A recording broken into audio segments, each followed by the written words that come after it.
we are coming back off a monumental final between Carlos Alcaraz and Novak Djokovic. Carlos Alcaraz is your champion. Novak Djokovic defeated in an Australian Open final. What a match. It was, yeah. I mean, history has been made. We didn't know which way it was going to go. We were assuming, well, not assuming, predicting Djokovic. We were very much wrong. Alcaraz proved us wrong. We did get a Proved a bit lot of carried people away, wrong. didn't we, Kim? We I were think on I the hype felt that. train and we shouldn't have Yeah. been. I think I felt fate was in the air and there was something, happening. But I think if you look back, take a step back, I think pragmatically, who's 16 years younger, who's, Who kind played of earlier in the day? who you played know. earlier in the Who's got a day. great record and who's got a better record in the head-to-head in finals? Ooh. Exactly. And who is breaking Rafa's record of having, being the youngest male in the open era to have got that career slam.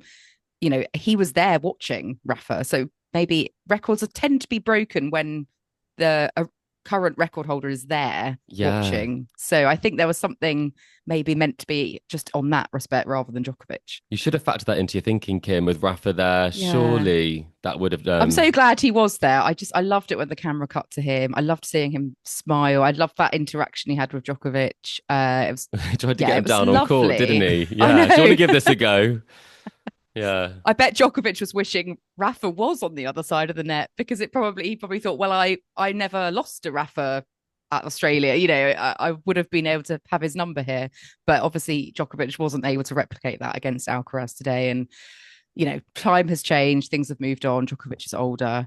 It's the first final he's lost here on the Rod Laver Arena, and I mean, is he going to be back next year? Do you think? He doesn't know, does he? I mean, I was going to say it looked a bit strange him holding the plate. I'm not really used to seeing that as a visual. He's so used to holding the trophy.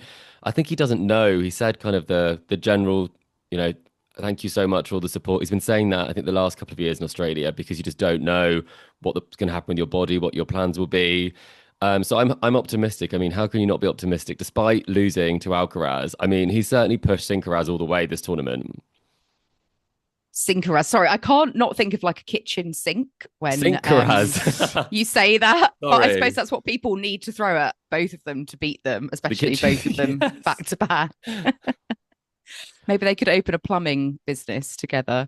Alcaraz plumbers. Where would they be based, Kim, would be a question. Serbia, maybe? No. Monaco? I Monaco don't know. for tax Sure, they've reasons, got yes. excellent sinks in Monaco. But yeah, let's look at the match itself. 2-6, 6-2, 6-3, 7-5. Djokovic dominant in that first set. Started out the blocks fantastically well. Double break to win that set.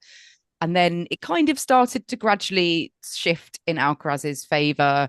He quickly kind of evened the match up to get it to 1-set all. The third set, I don't know, Djokovic just felt a bit passive. He wasn't able to assert himself in the same way. Alcaraz seemed to have his number.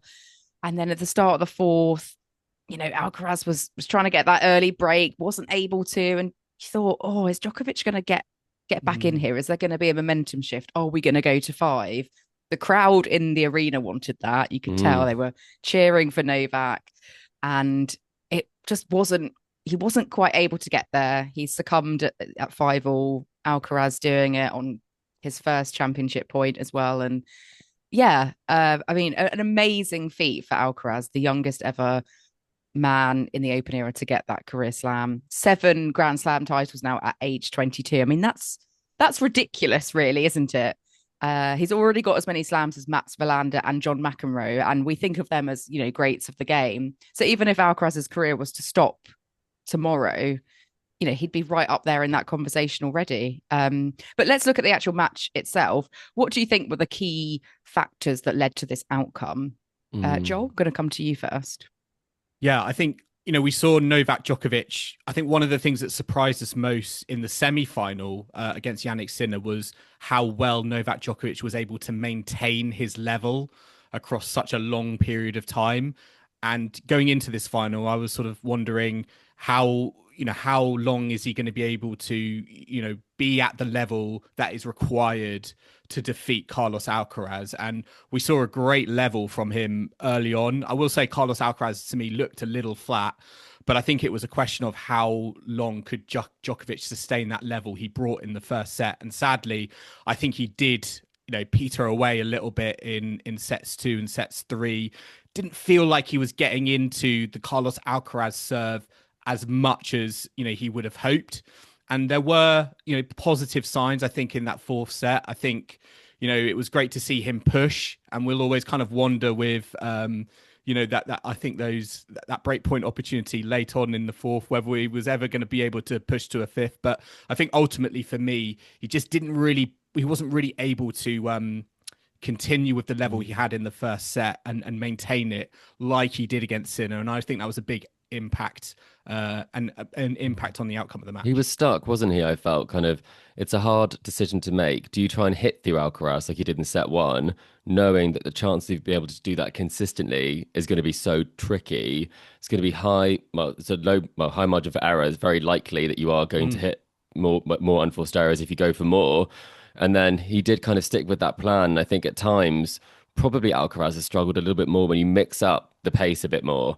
And I think he was almost like a wall at the back of the court saying, I don't have to actually win this match. You have to try and beat me at this moment, because I think that's kind of how it felt like. No matter how hard Djokovic was going for it and going for broke, it had to be that good to get it past him. And I didn't necessarily think the variety entered his game at some of the moments where I'm not normally used to thinking of Novak Djokovic as being like one of the game's big hitters, but he played it as though he was today. And I think it's a good game plan, but I think maybe that variety was slightly lost at times in the key moments when if you said to Alcaraz, right, you hit through this or I'll make you feel uncomfortable, I think maybe it was played a little bit too much on Carlos Alcaraz's terms. Yeah, I did notice Djokovic had really added that extra power to his game. And I thought he's clearly worked on this to challenge Alcaraz and Sinner, I think. And I was quite impressed. I think across the tournament as well, his, average speed of his forehand was actually a few, kilometers higher than kilometers per hour higher than Alcaraz. So, but like you said, Chris, I think was that at the expense of some of the variety. And I mean, I don't know about you, but it reminds me of their first Wimbledon final that they played, which, I think Alcaraz lost that first set really comfortably and was a bit, unsure about what to do. But then he just kind of turned it around. And obviously that ended up going to 5, I think. But he didn't get phased. He just kind of calmly went about his business when the second set started. And that was very impressive. I think that shows his maturity. And ultimately, as the match wore on, I just felt he was kind of getting more and more comfortable. And even at the end of the fourth set, I didn't really feel Alcaraz was flapping. He was still kind of quite composed, which was impressive. I was going to put you on blast there, Kim, because if I do, make public some of your WhatsApp messages of, the opening set, you're like, this is going to be straight sets. It's going to 5. Yeah, that was me in the semi-finals. Yeah, it was actually. Well, I just thought, he was always comfortable. I'm not quite sure that's how you felt at the time, Kim. I think I would be, if I was on that court, I'd be like panicking and getting really down on myself. I would need to work on my resilience. Panicked maybe a little bit more in that fourth set. You talked about that key moment. I was really surprised in the game when he had the opportunity to break that he did miss, a second serve return, missed that one, and then he hit 2 unforced errors, out the back of the court. Very unusual for Novak Djokovic in those sort of situations. We talked about like Alcaraz's maturity. Do you think that it's one of those cases, and top players have said this, Serena found it really hard in those moments when you are towards the twilight of your career, it does, but you're that much more aware that you might not have that many more opportunities. Do you think that also does affect the pressures on when you play against someone who is younger, who is red hot? You've got to take your chances. Do you think it actually affected Djokovic slightly more in that fourth set? Yeah, I think, do you know what? I feel like Djokovic actually stayed very calm under the pressure. I almost think like Alcaraz was playing so well, he needed to maintain tunnel vision. So I don't maybe necessarily think too calm, would you say? Yeah, maybe he got fired up at the end, but it was quite late in the match. Yeah, I agree. Maybe too calm. And, we saw him at the end of, towards the end of the match, bring in the crowd. And we know Alcaraz likes to do that as well. So perhaps maybe he could have brought in the crowd a bit earlier, because I do sense that the crowd was maybe a little bit more on the Djokovic side. I mean, the one thing I was also going to add, Chris, you spoke about the fact that Carlos Alcaraz, the more and more that match went on, the more and more it felt like he was an absolute wall at the back of the court. And it was perhaps a reason why I think Novak Djokovic was coming to the net a little bit more. But I think what is so great about Carlos Alcaraz's game, it's like it doesn't feel like there are any weaknesses whatsoever. And I think even though I think that was the right game plan from Djokovic, he found it, I think, really hard to execute. It felt like at times he was maybe a step slow getting to the net.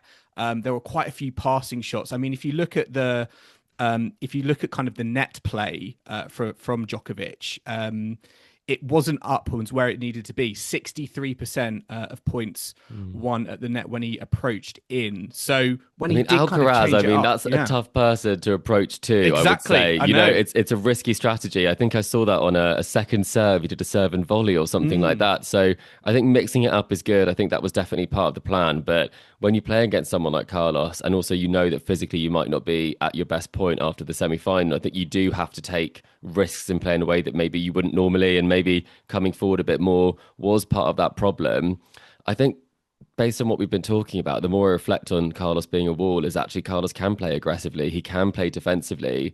And I think that's probably the variety that he has. I know like all the weapons in his arsenal, the fact that he's able to, you know, rely on plan A, plan B, plan C, you know, plan 5-3 down in the fifth set. He still has a plan. He still has that something he can do, which maybe Sinner doesn't have. I felt like he didn't change how he was playing against Djokovic, whereas I feel like Alcaraz actually said, okay, maybe I should go for less at times and I should just move him around, play more consistently and make him win the points. In the first set, I think he kind of tried to not match Djokovic, but it felt like he hadn't figured it out at that point yet. Yeah, I was going to ask, you know, what was the difference between Alcaraz and Sinner when they, you know, came up against Djokovic? I mean, I know Djokovic was obviously fresher going into the semi-final with Sinner. He was also 2 days older against Alcaraz. Yeah, exactly. So, you know, you got to look at that, the circumstances, the context. But is there something that Sinner needs to learn from Alcaraz going forwards to, if they are up against Djokovic kind of playing incredibly well, what can Sinner do? Is it just, you know, having that variety and changing his game plan a little bit? You talked a lot the other day, Joel, about the break point side of things. I think it was a crazy statistic from that semi-final of how many break points. 2 out of 18. 2 out of 18. I was looking at the numbers for today, and I mean, even considering like 2 out of 18 isn't great, I think it was something like 11 break points were saved by Djokovic. So I think both of them could take their chances a little bit better at times. In terms of how you play against Novak Djokovic, I think a lot of it depends on how much Djokovic has left in the tank, like we've said. And that's probably the biggest piece is, had that 5-set match been 3 sets, you know, maybe this is a very extraordinary circumstance where he actually lost 2 sets in 2 rounds and made the semi-finals and didn't play any more sets than that. So very unique that he was this fresh at this stage, but it does make the point that, you know, he does have to be as fresh as he possibly can be. And probably that's why we've seen the results be quite different before. But the game's there. It's just, you know, age catches up with everyone, even Novak Djokovic. And saying that, I think the performance of Djokovic at this slam, I think we have to talk about just how incredible it has been and how much of a reminder it is that, you know, we talk about the Alcaraz era, but Djokovic is very much in that frame. He's made the final, he's beaten one of them, and that's a year after, you know, his last victory at a slam against one of them. Yeah, I feel that against anyone else in the final today, you know, he would have won. But then, you know, you think back to the Musetti match in the quarterfinal. So I don't know. It's still a bit up in the air. But doesn't feel real, that result, does it? The Musetti one, yeah, in context of what Djokovic became this tournament. I mean, he could still have come back and won that in 5, you know, so we'll never know. But he did say, you know, at the end of the match that he didn't think he'd be at the closing ceremony of a Grand Slam again. God knows what will happen tomorrow, let alone 6 or 12 months' time. So, you know, I mean, do you think he will be able to get to a Grand Slam final again? Was this his last chance?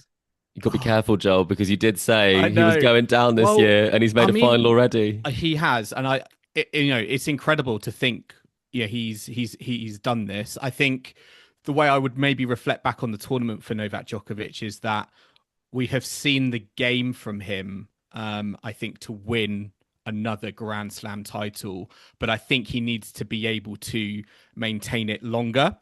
And I think all of the circumstances in this tournament was very favourable to him. You know, he didn't have that match against Mensik. He got that lucky escape, only played 2 sets, with Musetti, 1 through. And, his record here as well counts very much in his favour. So it feels like with the Australian Open, everything was kind of, in his, on his side. And I kind of worry, like with the other, Grand Slams coming up, will all those things be stacked on his side? Because we, come to the French Open, for example, I think that's just going to be more physical. I think that's just going to naturally be advantageous to the younger guys like Alcaraz and Sinner. Perhaps there is more of a chance at Wimbledon, and maybe the US Open later in the year. US Open at the end of the year, I always think it's a bit more of a wild card and a lottery, because the season is so brutal. So yeah, I think he's got the game, and I think the Australian Open has said to me he has got the game to win another Grand Slam 25, but he's going to need to be able to maintain it longer over consecutive matches. Well, it's bottom line. He really needs someone to take out Sinner or Alcaraz. Beating both of them back to back, which is what you'd have to do in the later stages, is going to be so Do you think tough. Do you think he's reliant on that? Do you think it is now at a point where, he's sort of counting his lucky stars in terms of, I need someone to take them out and open the door, similar to, I guess, Robin Soderling at the French Open. Taking out Rafa, Sorry, we brought it up twice, this Australian Open, Kim, just to really rub salt into the wound there. But I don't think he's dependent on it, because if he had have got to a tie break, there's a great chance he could have gone to a fifth, and he's not far off. I think there's a lot to still be playing for, and there's a lot of reasons he could still be playing. The Olympics as well as Grand Slams. He was not far off, and I think that's something that he needed, that lift, and knowing that and having done it again, I think it will actually really make him a lot more of a serious contender in the rest of the year. And I think sometimes you have moments where, you don't feel as physically good, it happens. People go in and out of form, and maybe he is hitting form again. I think just because he's 38 doesn't mean you can't come back into form. I do think it would be helped if someone could, take out, on grass, a big server could take out Jannik Sinner. I'm sure he would appreciate that. And then you just have to try and take out, one of the greatest players of all time, who's 22, which is crazy when you think about it. So, enough to be playing with, but help would be appreciated, I imagine, if you're Novak Djokovic. I think he'd need one of the top 2 to be out with injury and not even play the tournament. And then he's only got to think about one of them. But Zverev almost beat Alcaraz. That's I think true. Djokovic against would have Zverev. beaten Zverev, yeah. Do you think he would have beaten had Zverev? His 25. I think so too. I think so. Given Zverev's track record in Slam finals, then yes, I think it would have been Djokovic. So Zverev could have actually potentially done the unthinkable, and 25 could have happened. So even that far. Even that eventuality, it's not far. For it. It's not far from it happening. It's just whether it will or not. That's the big question. I mean, is Carlos Alcaraz now like the undisputed number 1? Because he's quite a way ahead in the points. He's, I think, 3,350 points clear now. And actually, because of Sinner's kind of now going into this phase where he doesn't have any points to defend because he was suspended this time last year, or shortly to start that bit. But even regardless of that, Alcaraz, I think, has only got 2,340 points to actually defend until Rome. So until Rome, he should still be number 1. Like, Sinner cannot overtake until at least Rome.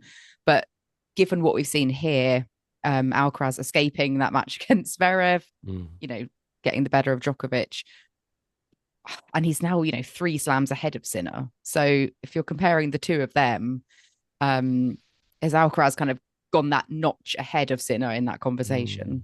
It's interesting, the debate, because we do need to remember that French Open final, the slam total would actually have been 6-5, right? Yeah. So that was actually so pivotal to their rivalry, and I think setting the tone for it.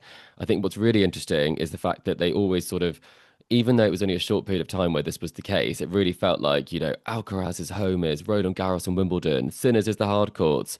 And look what's just happened. Alcaraz has literally just won the 2 hard court Grand Slams back to back.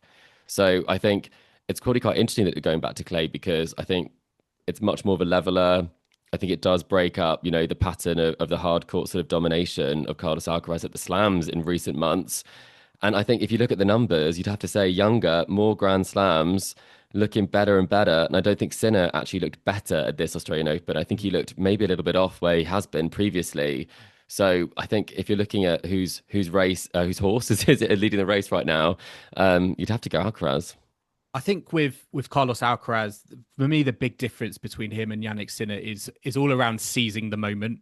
You know, I think Carlos Alcaraz, he's just got a natural knack, I think, of being able to do that. You know, whether he's down in matches, whether he's in front in matches, and I don't necessarily think Jannik Sinner has been able to seize the moment at the times Carlos Alcaraz has been able to do. Whether you look back, you know, last year in those big finals, Sinner and Alcaraz at the French Open wasn't able to seize the moment there.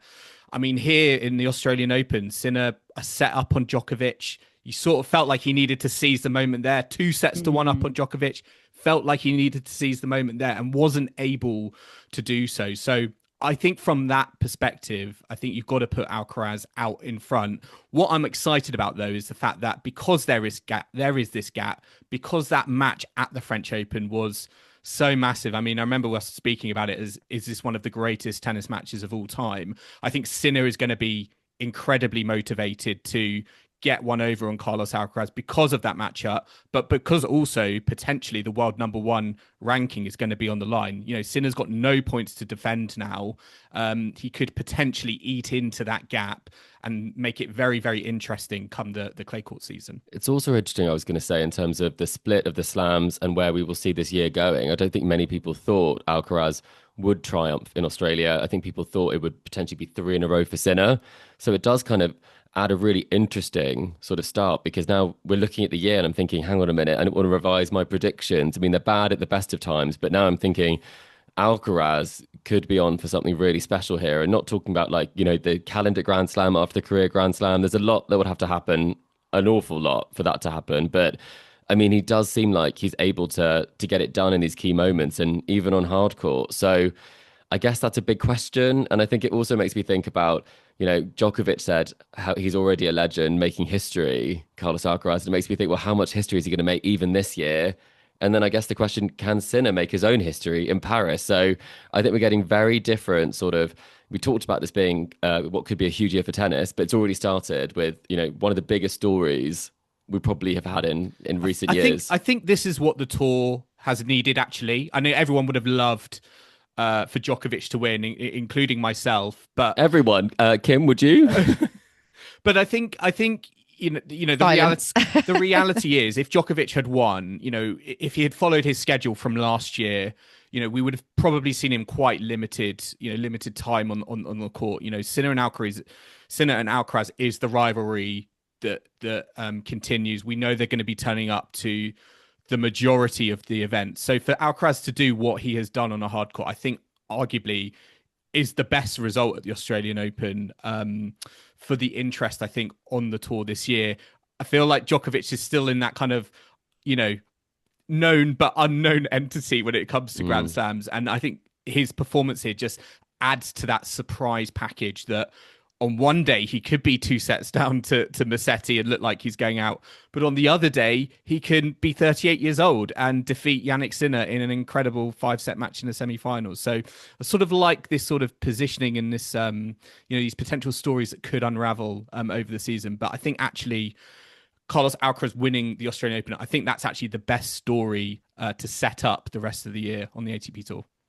Yeah, I think Sinner's probably going to do it at the French. I just feel like we're going to get both of them getting their career slam. And Wimbledon, then it's just going to Djokovic, be... then Kim, and all the history well, we made. maybe every single tournament would be really significant. I think, yeah, they're both going to do it. And then it's just going to be a shootout for like, how many can you get? You know, it's just...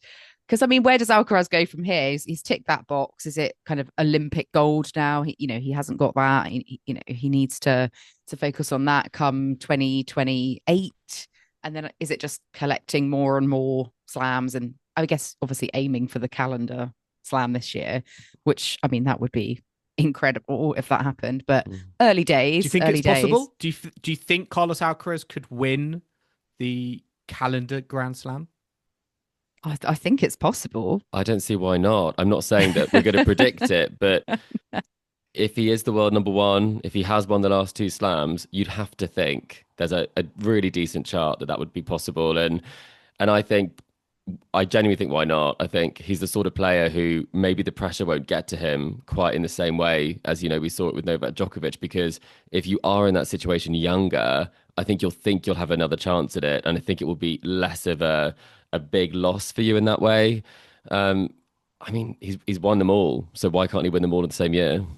Yeah, I think, like you said, he'll just be more relaxed now. He's ticked that box and he's like, well, I know I can do this before. I've got plenty of years ahead of me.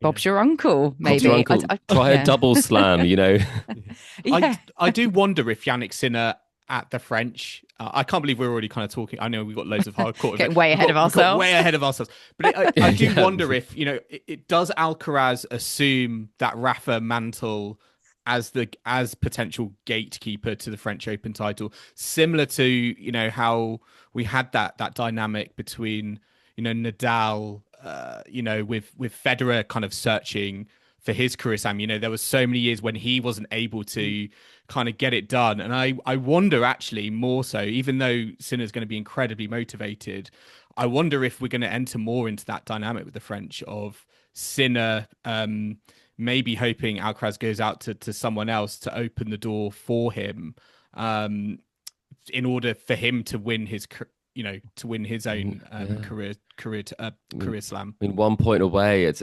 agonizing, isn't it? I think that's what's so interesting is that some of these stories are being done so young, and I think we're kind of forgetting. I think a lot of people are reminding us after some comments that I made the other day on the podcast about the fact that he's won more slams than the big three did at this age. So I think with Alcaraz, that's what's so kind of crazy, is that you're already comparing and putting these contrasts in with players who didn't do this or didn't achieve these things until much later. So to clarify some of those comments, I think it's more the fact that, Novak Djokovic was still able to beat Jannik Sinner that makes you realize that generation can't be written off. The big three can't be written off as not being like excellent or the best generation purely because Alcaraz is doing something younger, but at the same time, it's such a massive achievement. And I think, is enough being made of the Alcaraz achievement, or is the Sincaraz sort of name dominating it? Because it's kind of snuck up on us, the fact that he has now competed the career Grand Slam. We weren't thinking that necessarily the case after that Wimbledon final loss, that he'd win the next two. Is it a case that he is actually a cut above the rest, and the fact that he did it younger actually means that he will do more? Is that what we're also predicting? I think increasingly, I know it's very easy to talk about this era of Sincaraz, but actually I think at the moment there's a real case to be made, or there's a more of a case to be made of, we're in we're just living in Carlos Alcaraz's world on the tennis tour, given what he's achieving. But I do think that will motivate. I think that will motivate Sinner because he's got the tennis to challenge. We've seen that before, but I think at the moment he is creating a little bit of daylight between himself and the world number two. Maybe Sinner at the moment is a little bit marooned, as the best, number two on the tour, part-timer is essentially in Djokovic in the third spot with, Zverev in the chasing pack. Yeah, I wondered if it needs to get that gap is sort of getting it's eking a little bit wider and wider, I think, each time these Grand Slams come along at the moment. And I think Sinner will be acutely aware of that. Yeah, is Sinner a Stan or is he a Roger would be my question when it comes to the legacy. I guess we'll see where that will go. There's more questions for Jannik Sinner than Carlos Alcaraz, I think, coming out of the Australian Open. Yeah, now he's just thinking, right, more titles for me, let's go. Yeah, I think it's, Alcaraz has proved himself. Now it's the ball's in Sinner's court to be like, okay, well, now what can you do?